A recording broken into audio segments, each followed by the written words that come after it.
How to use WeChat. It is really easy to use. So the first thing you want to do is, if you don't already have the app, you want to download WeChat. Just type in WeChat. It's going to be that login, the option with the two text icons on it. And it's a relatively safe app. I've been using it for about a year now. I've been in China for a few months, and it's really safe, surprisingly. And I was not really sketched out at first, but sort of suspicious. But without further ado, the first thing you do is, once you actually get the app, is you want to create a login. Now, you're going to be brought into like a login page where you just want to create an account if you already don't have one.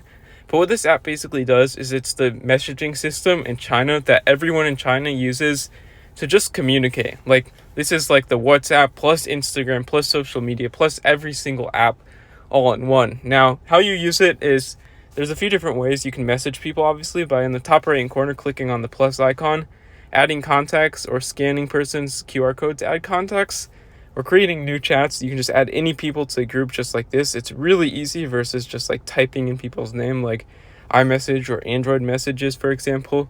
And once you actually create a chat, you can just type in anything. And the good thing about this app is it can basically translate any messages instantly. As you can see, this person sent me something in Chinese. You hold on the message, click on translate. You can see that it actually just translates the message instantly into whatever language your app is already set to. Mine's set to English, so that's why I did it to English.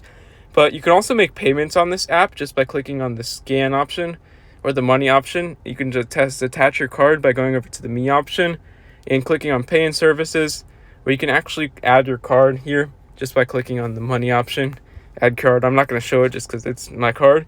And you can even add travel and transportation, just add call taxis, DDs from this app. It's really easy to do. Pay health bills. And if you just want to scroll on social media, you just go to chats, 3 lines at the top, and you can actually click on any of these videos. These are some that my friend sent me, and they're basically floating, which means I can watch them while scrolling in this app. And the Discover page, you can actually just see all of these different options. Moments are basically like notes on Instagram, just like key moments in people's lives, like this is a Chinese receipt, or people's life that I just follow and I'm friends with on this app.